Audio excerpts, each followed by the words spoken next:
It's just a groovy little intro, isn't it, Ryan? And it feels like the NBL season is slowly getting back to some sort of normality. And I haven't spoken to you guys for a while. When I speak of you guys, I speak of you and Jez. And I know you guys have absolutely been flat out with everything you guys are doing in your media world as well. But, mate, welcome back to the Basketball Fix podcast. It's been a long time, but I'm bloody excited to have a chat to you about NBL basketball.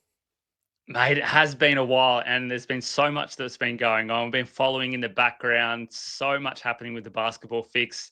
And now these signings that we're going to speak about today, mate, it almost makes you wish it's September again and NBL's right on the doorstep. Oh, it definitely does, mate. And we'll jump straight into it. Obviously, the major news over the past week has been circulated around the Adelaide 36ers. And it all started with Bryce Cotton. I'll get your immediate reaction there as well. Quick little reaction there from the Bryce Cotton signing, because this will go down as the biggest move and the biggest shocking move in NBL history. And that is not even ever going to be, I think, comparable in any generation when it comes down to it. This is one of the greatest players of all time moving clubs. But your first initial thoughts, not necessarily on why he moved. We'll talk about that a little bit later in the show, but obviously rocking up in Adelaide, what was the thoughts around that? Well, I think from the perspective, a little bit what you kind of spoke about there about franchise player changing clubs, it is becoming more prevalent in today's professional sports. And it's not just in basketball. And you look at, obviously, to the NBA as one of the leaders where there's no loyalty left, if you want to call it that, from either the team or the player. You just look at a guy like Kevin Durant. You look at even Dame Lillard and now Giannis possibly leaving Milwaukee. Even in the AFL, that's so few players that are now one club players for their whole career. And you look across the whole spectrum of professional sport, and I think it has a lot to do with money, and it has a lot to do with a player or an athlete's ambition to be something or to do something. And I think for Bryce, he has achieved pretty much anything you can achieve in the NBL. And for him, this is another type of challenge, another way for him to fall back in love with basketball.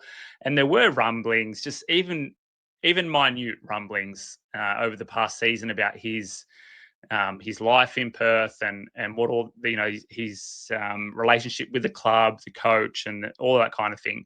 And it wasn't a total surprise for me that he remained in the NBL. I thought he would have went to Asia just because of the money.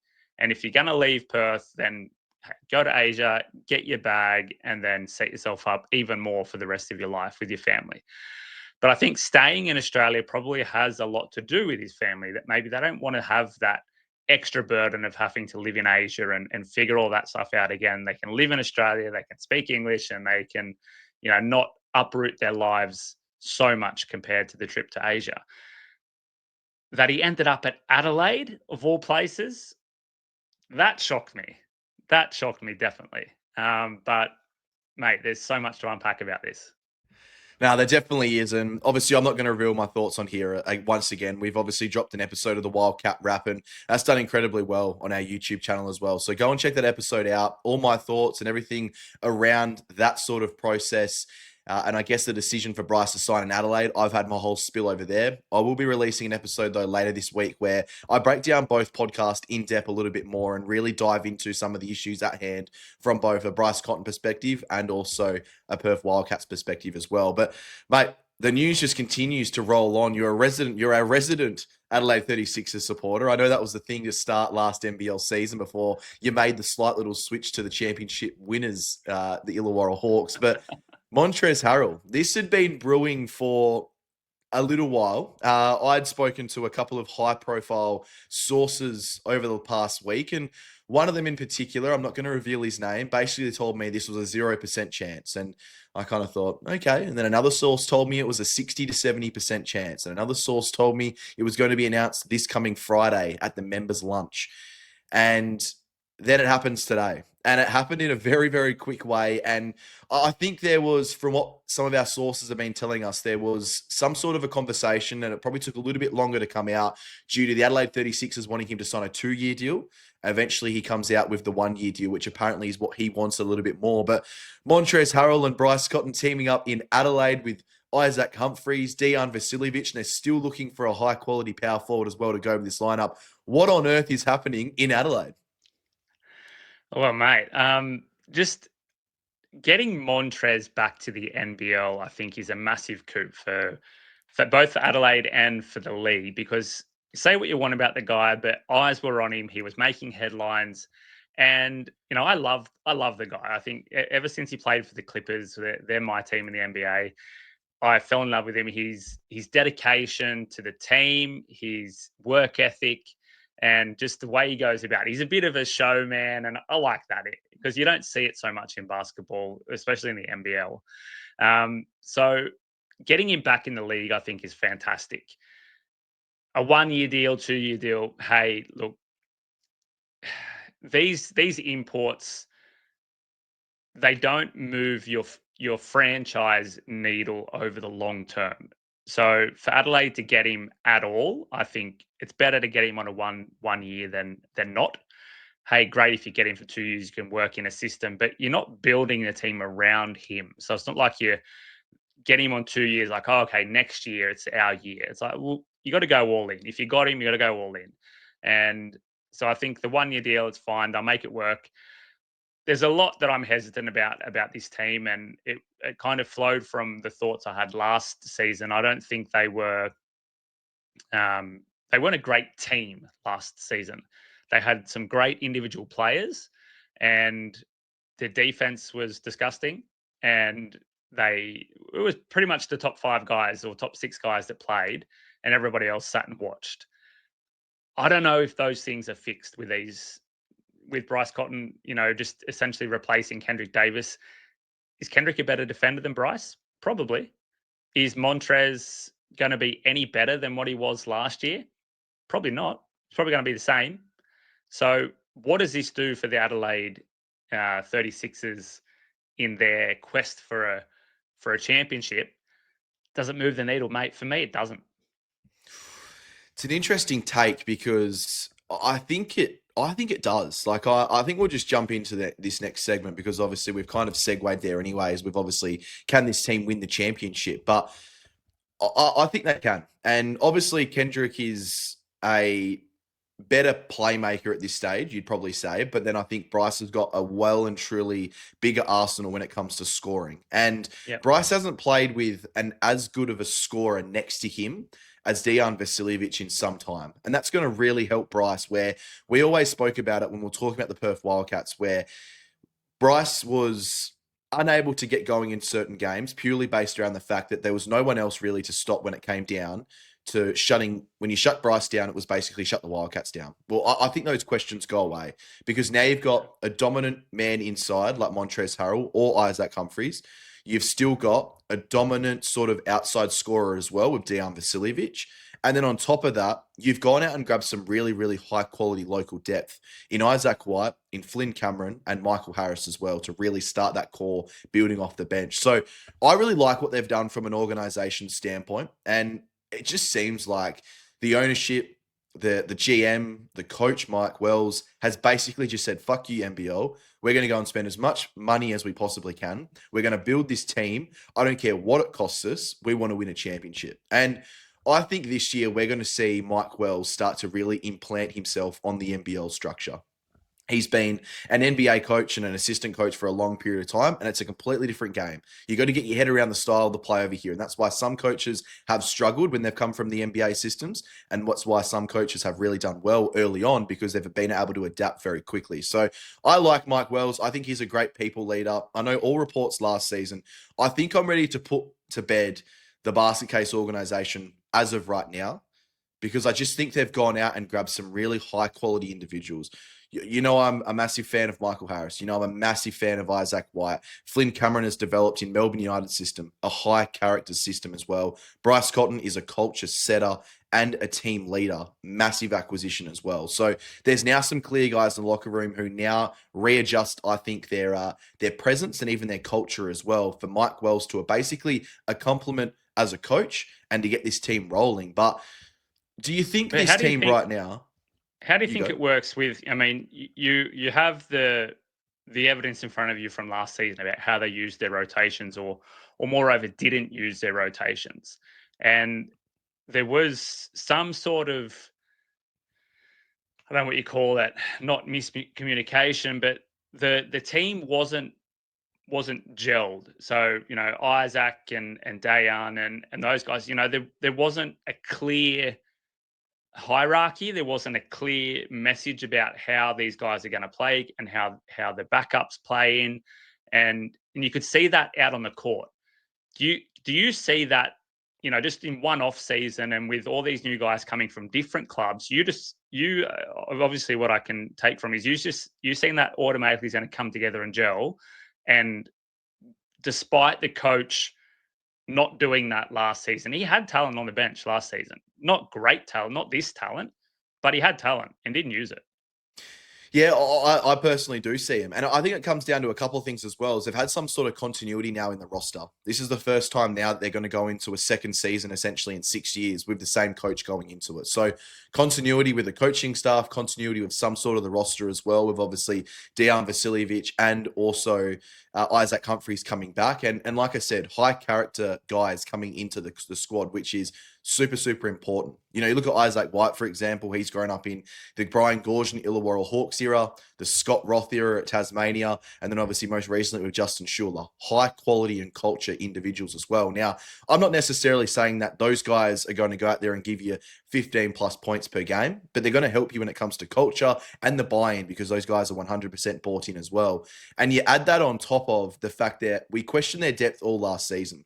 It was really only Sunday Detch and Jason Kadee who would come off the bench at a consistent rate last year for the Adelaide 36ers. Now they've got 3 or 4 guys who you look at and you go, okay, they're definitely going to play. They're now up to an 8 or 9 man rotation. And then they've still got those guys who were coming in for filler minutes last year as their 8 and 9 man, as their 10 and 11 guys now. So I don't know. I just think that this club is finally starting to put the pieces in the right direction. And going and getting a guy like Bryce Cotton, you know who the chief is. Montrezl Harrell, as much as he's a loose cannon, I think he knows who the chief is because you can just sort of see it with the posts and the funny banter back and forth. Do you think Montrez will not bow down to Bryce Cotton, but do you think Montrez knows that this is Bryce's team?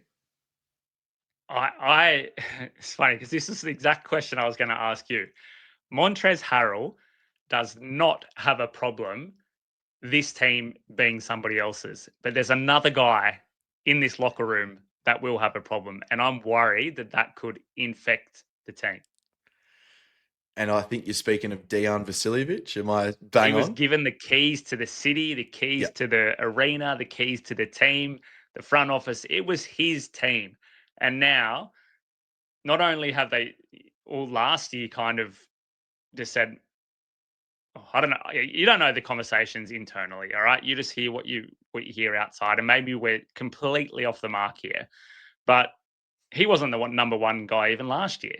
And now you're getting Bryce Cotton, who is the number one guy. He's going to be leading this team. His face is going to be on everything.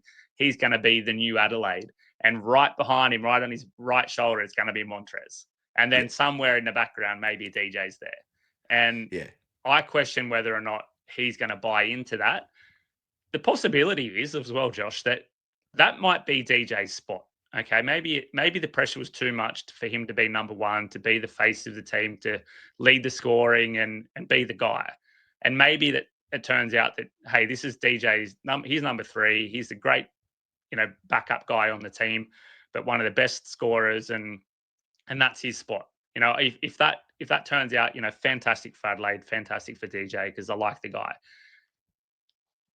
But I'm afraid there's so many things that you don't know about this team until they step out on the court and give it to you. Yeah, you bang on, mate, and you raise a good point. And the only thing that I reckon I could say just to wrap this sort of little part of the segment up is Dion knows Bryce is the guy. I don't think he necessarily knew Kendrick was going to be the guy coming in. I think they still had last year the picture that Dejan Vasiljevic is our number one, Kendrick Davis is our number one import. We go and get Montrezl Harrell before the season. Now Montrezl Harrell's the number one guy. Then Kendrick explodes once again. He's the number one guy nearly in the whole competition. And Dejan Vasiljevic still had to deal with that. Now, I know Olgun Julic had his little thing, and I kind of laughed when Olgun and Dion basically said that this is the Stephen Clay of the NBL. Well, I don't think it's even close to that right now. Like, this is Stephen. I don't want to be disrespectful at all right now, but Dion's not on that level just yet. That's all we'll say right now. So I It's think Shaq what and Dion's Kobe with Bryce yeah, and Montrez, and exactly. That's a way better comparison. The Shaq and Kobe, clip that right now. That is 100% going on our socials. But, that is a perfect comparison for it. And when you look at Dejan Vasiljevic, well, he's got to love being the third guy. He's got to fall in love with it because you get the third best defender. You get open shots galore. You're a great offensive player. You don't have to have the ball in your hands. Make yourself a spot-up shooter once again like you were in Sydney all those years ago. I've been pretty brutal and honest with my feedback of Dejan Vasiljevic on the show, and I don't see him as a number one guy on any NBL franchise as of right now. And there's nothing wrong with that at all. There's nothing wrong with being a number 2 or number 3 on any singular team at all, playing behind Bryce Cotton, Montrezl Harrell, Kendrick Davis last year. So, I think it's going to be an exciting season nonetheless. But do quick you one think though. that do you think there's any differences in kind of how Bryce had it in Perth with Doolittle and with Pinder, and how his gameplay was with those guys, and how then it will be now with DJ and Montrez, or however you want to kind of compare those players? I think there will be a difference purely based on the fact that you've got another guard to play with you. So you've got that guard to be able to create with, and whether that's playing a two-man sort of game at some stages as well, where Dejan's setting pops, Bryce is attacking, Dejan's left wide open in corners for 3-point shots. You've got that different dynamic. So you've always got that guy to bail you out. And that guy last year in Perth was Christian Doolittle, more than it obviously was Keanu Pinder. So, there's obviously that difference as well. But then you've got the rolling big in Montrezl Harrell, who is that dominant force inside, which is what we all thought Keanu Pinder was going to be. So I personally think it's obviously a major downgrade on the Christian Doolittle, Dejan Vasiljevic side, because Doolittle does so much good for the team. But I think at the other end of it, it's a massive upgrade when you look at Montrezl Harrell, who averaged 20.5 points per game and 9.3 rebounds last season. So, I think this team is set. Championship favourites right now? Quick one. No. They won't be even top 4. Oh, it's a big call. It's a big call. We're gonna come back to that at the end of the season, mate. But let's move in quickly. I know you're an absolutely busy man, and I want to get your thoughts on the Bryce Cotton drama. I want to get some of your thoughts out there. Like I said, I'll release a bigger podcast later on in the week, whether it's a Wildcat wrap or even just a one-on-one sort of vibe with myself as well, breaking down this whole situation. But for people at home, obviously, who may haven't heard about it, Bryce released a podcast, the Easy Day Show, I do believe it was, with his good mate Devondrick Walker. And they spoke about basically Perth said to him, you've got until the end of March, roughly, to sign for the Perth Wildcats when the NBL Grand Final was still being played. And if you don't want to re-sign then, we're going to go in a different direction. Bryce basically said he wants to test free agency, like he has absolutely every right to do after coming off a career best season. And the Perth Wildcats were impatient to be able to sign him as well. Now, I can see both ends of the spectrum here. I can understand Perth wanting to get ahead of the signatures of Christian Doolittle, Dylan Windler, and those type of guys as well. But at the same time, though, you've got your franchise player, arguably the greatest player of all time in the NBL, basically just wanting a little bit more time to understand what is going on. So what are your thoughts on this whole situation, Ryan? I think there's a bit of a bird on each party to be maybe have a little bit more leeway. But I haven't listened to the podcast, and I haven't really put a lot of effort into researching the more kind of finer details. But if it was Bryce that said, I want to test free agency, and the Wildcats come back and said, yep, not a problem, we'll let you do that. But these are our kind of, what do you say? Not rules, but our even your requests deadlines or whatever. Yep. Then I think that's fine, because you can't put the responsibility on the club to say you need to take care of your franchise player, where his actions is trying to get out of there by testing the free agency. And whether or not he's doing that just to get a new number for him to say, go back to Perth and say, hey, well, Adelaide are going to pay me this, Sydney will pay me that. So you got to pay me this. He's not giving the respect to the club that has taken care of him for, what is it, 15 years or 14 years? How long's he been there? 9 and just under 9 9 years. 9 years. Yeah. So I can absolutely see the two sides here. And like I said at the start of the show, I think this is what professional sport is now. The players need to look after themselves, and they will continue to do that as long as they have the power that they have, the star power, because now it's the personality that's selling the jerseys and selling the tickets. It's not always the gameplay and that the team is good. So the player has a lot more power, and the only power that the club has is what they can do with everybody else. And we know that there's only a select number of players that you have in this NBL kind of playing squad. And for Perth, potentially losing their best player, they don't have a lot of time to figure out something else. And that money needs to be used to pick up something or some people better. And that's extremely important for Perth in their longevity in the league, to find somebody that can fill that hole after Bryce. And I think it's 100% okay for them to set a deadline.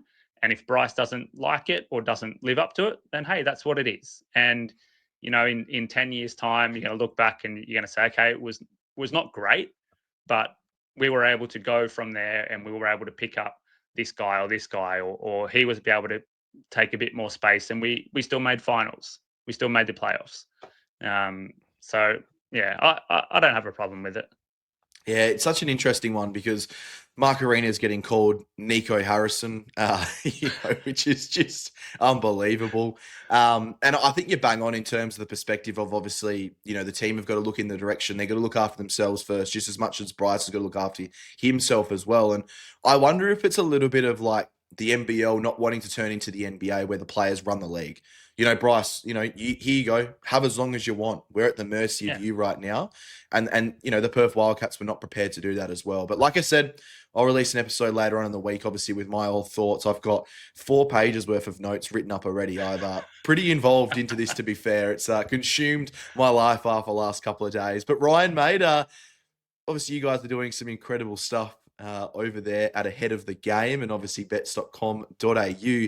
Can you give us a little bit of an insight into what you fellas are doing and where we can also find you? Well, mate, Ahead of the Game, it's a sports show. We're still trying to figure out the direction, but we think we've got some pretty good ideas going forward about diving into some questions that you maybe sit and talk about at the pub or over a beer at home with your mates around sports, and maybe you need some more research or some more clarity around it, someone to give you a bit of back and forth. Those kind of questions are what we're going to be focused on now, going forward. And one that we have teed up in the next kind of maybe 1 or 2 weeks, it's the good old debate of the AFL versus the NRL, and which not necessarily which game is better, but how the athletes compare to each other. So look out for that one there on Ahead of the Game. And obviously on bets.com.au, you can find heaps of game previews completely free for AFL, NRL, tennis, golf, racing, completely free. Head over and check it out. But always remember to bet responsibly.